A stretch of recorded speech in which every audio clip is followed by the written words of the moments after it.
biggest lie we've ever been told is to work on our weaknesses.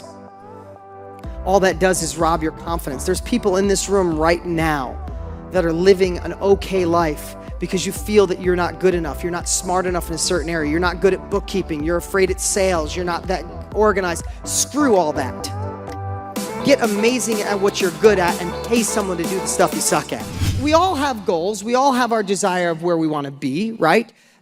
But I'm going to urge you, and I'm going to spend more time throughout the weekend, I'm going to urge you to get crystal clear on your goals. Fuzzy goals, you can't hit a target. It's hard to hit a fuzzy target. It's hard to hit your goals when you're not crystal clear.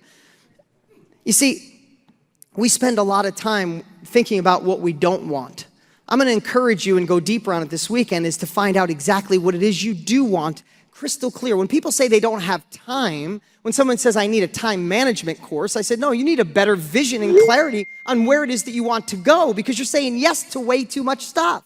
You see, you guys are, for lack of a better word, I'm going to swear a little bit in front of my kids. I'll try to keep it good. But you guys are a room of badasses. When you want something done, who do you ask? The busiest person you know. This room is you are the busiest people other people know. That's why you're here. Listen, there's a million other things you could be doing. Let's be honest. There's a million things that would be more fun. Maybe a concert, going on a vacation. But you're here because you want to gain the capabilities to go to another level. So that already shows me who you are. But I want to encourage you to be crystal clear on what it is you really want. So if you and I got in an elevator this afternoon and we went up just 4 floors, you could tell me precisely where it is you want to go, and then how do you obsess on how to get there? Because life's too short to have a fuzzy target. Life's too short to focus on what you don't want because all we'll do is get more of that. So I'm going to go deeper on that later, but I want to share, if your goals are clear, then who in here's read about my 7 levels deep, right? Anybody do that exercise? Is that life-changing or what? But I want to share with you, if you know where you want to go, if you know the why, if you know the vision, I want to make $10,000 a month by July, if you know where you want to go, what anchors that in, what anchors that to go to another level is why do you want it? Why do you want it? Why did you come here? Why'd you cut a check? Why'd you fly across the country? Be inconvenienced. Why? Now, in most reasons, I'm going to share mine. You can put that up on the screen for a second. So you'll see the hashtag this weekend of hashtag I took control. I guess they didn't hear me. You could put that on the screen. Anyway, the hashtag I took control is selfish because my why is that I do want to be in control of my life. The same as yours back there from Scottsdale. I want to be in control. You see, when I went through this exercise, which I'll go a little deeper on tomorrow, is I've always been working hard. Since I was a little kid, I did my first gun that I wanted to buy to go rabbit hunting. I went to my grandmother's and all the neighbors, and I cleaned out their garages, and I did garage sales. And I raised that money to buy my first BMX bike and my first shotgun to go rabbit hunting with my grandfather. And I've always worked hard, but I never really knew why. And then when I went through the exercise and really dug deep, because in most cases, we think we want financial freedom. You want to make $10,000 a month. If I had time to go through that with you, I'd say, why do you want to make $10,000 a month? And you'd tell me, maybe because you want to be more in control, or you want freedom. And why do you want freedom? When we go from our thoughts in our head to the emotions in our heart, we start getting the whys that anchor our goals to become reality. And I'd encourage everybody, the reason I said I took control is because I went through this exercise. And I remember going through the questions of why I worked so hard. Why did I want to make more money? And when I really got into it, I realized it really wasn't the money. It was so much deeper. When I felt this transition, when you do this process, it's in the beginning of my book. You all have a copy of my book now. Maybe you had it already. But when you go through this process, you can feel it go from your thoughts to your heart. And when it goes from your thoughts to your heart, you're anchored in a way that nothing will get you and put you on that course towards your goals. Now, we're going to talk about specific things that got me there, but you need a strong enough why. And when I went deep, I realized that I was saying I wanted to create a legacy for my family. I wanted to create a business and set a standard, super high standard in this industry that people had to step up or step out. Like, this is why I thought I worked so hard. But when I really dug in and I kept asking myself, well, why do you want to set a legacy? Why do you want your business to do so well? it really hit my heart. And for me, my top three, and a lot of you know this, but when I got to it, I remember saying, I want to be in control of my life. Let me back up before I get to that. I don't want to give you the punchline yet. I remember the third one, I never want to go backwards. When we were kids, my mom's here right now. I watched my mom and work 2 jobs to make $90 a week and struggle to support me and my sister. And I didn't want that. I never wanted to go backwards. I didn't want to live in a trailer park. I didn't like that we had an old car that I would ask her to drop me off a block from school so we wouldn't get made fun of. I didn't like that. So I didn't want to go backwards. And that started to hit my emotions. That's a strong emotion, not going to go back. But then as I was doing this exercise, I was going through these 7 levels deep. The gentleman I was doing with it said, well, why do you not want to go backwards? And if you're a parent, you know I thought about my 2 children, and I started to get emotional, tears coming out of my eyes. And I said, I want my kids to have choices. I don't want to raise entitled brats, sorry guys, but I want them to have choices when they're older. And all of a sudden, I was really into my heart. But then there was one more question left. It was 7 levels deep. And he asked me, why do I want my kids to have choices? And that was where I took control, because I said, I want to be in complete control of my life. And what that meant for me is everything.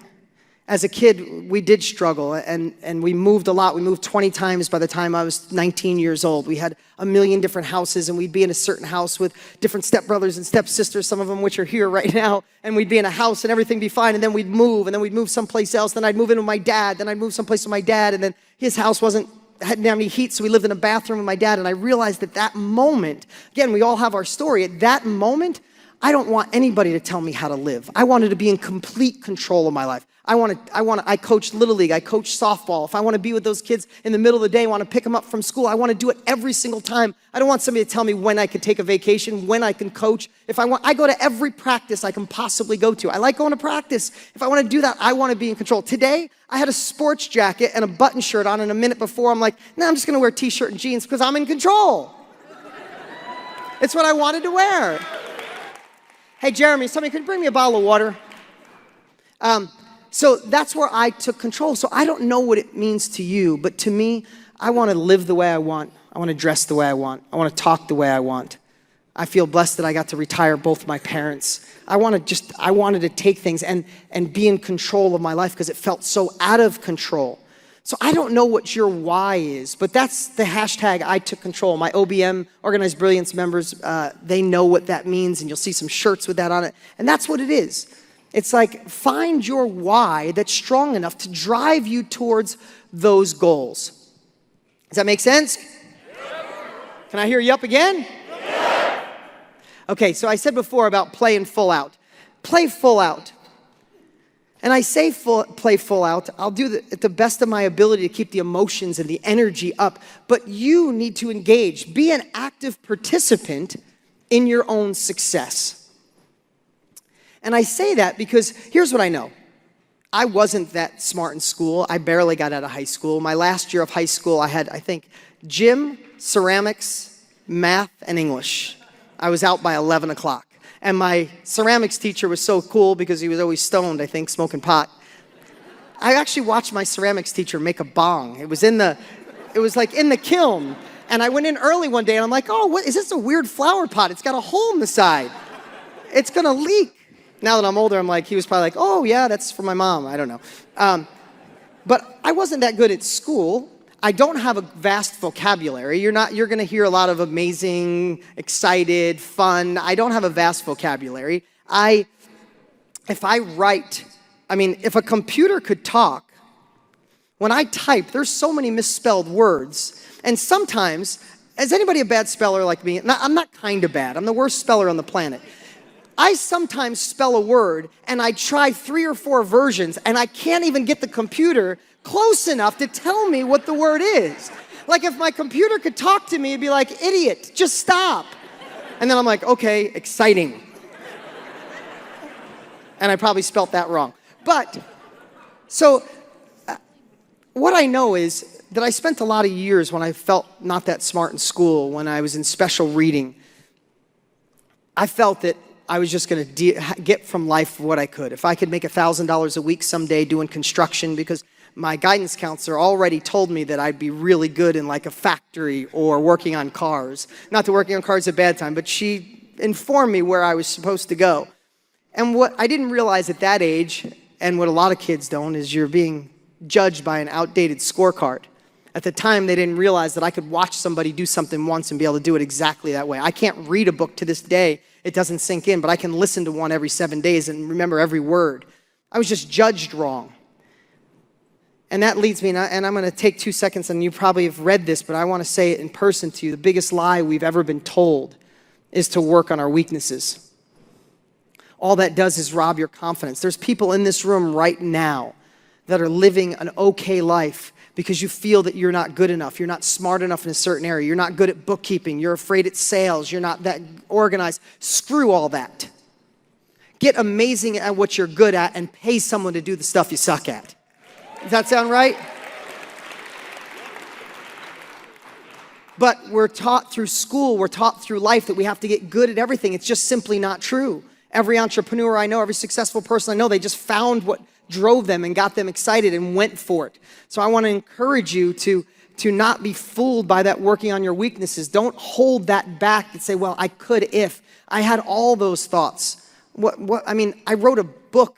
Someone who was in special reading, barely got out of high school, I wrote a book, for gosh sakes. I felt so insecure in my first book, and then I give it to my editor, and my editor calls me up and says, hey, I just want to tell you, this doesn't need a rewrite, or this doesn't need an edit. It needs a whole new rewrite. This isn't a book. It's a 300-page conversation. Don't put this out there. Really, you don't want to. And I almost threw the book in the garbage because I started thinking, oh, who am I to think I could write? I'm not that smart. That's for people who go to college. All those limiting beliefs, all those negative stories. And then finally, I found myself saying, no, I just want to give a message to somebody. I don't think people care if it's written perfect. If it sounds like a conversation, great. Almost threw that book away. And I kid you not, I was an inch away from deleting the whole book and saying, forget about that. I'm great at real estate. I shouldn't have tried to write books. And that book, and it hit the New York Times bestseller list in 10 days. My first book. So I didn't mean to go down that path, but I'm really passionate about that. Because if I would have listened to my guidance counselor, if I would have listened to Miss Thompson in 7th grade, if I would have listened to everybody else, I'd be living their life. Instead, I'm living mine. I encourage you to live yours. Thank you. Okay, so now let's get to it. So before we get into some rules and some actions, I think that you guys can immediately apply into your life to make your goals a reality, I want to talk about enthusiasm will always outweigh perfection and preparation. I told you all that stuff about the things I'm not so good at for a reason. Because I got through life, the first part especially, by being enthusiastic. My enthusiasm outweighed that I'm not that intelligent, that I don't have a great IQ. All I know is there's so many people that will obsess on making sure everything's perfect before they engage, making sure everything is prepared perfectly, and years go by. You're much better off getting enthusiasm and jumping in the game and learning as you go. Jump out of the plane and hope the chute opens on the way down. Hope. Most of the time it does. You can't score a touchdown being on the sidelines, but you sure can if you're in the game. So I want you guys to give yourselves a break right now, because some of you, if it is real estate, you haven't made your first deal. You haven't talked to a seller or a buyer yet because you're thinking, maybe I'm not an expert yet. I need to get a little more prepared. I need a little more time under my belt. The hell with that. Get in the game, get enthusiasm, and just take action. Action creates momentum. Knowledge without action is just good reading, like we said before. And when you find enthusiasm, let me just back up. So where do you find enthusiasm? And here's what I say, is I borrow mine from the past. When I want to be enthusiastic, I look backwards on times that I was scared and still did it.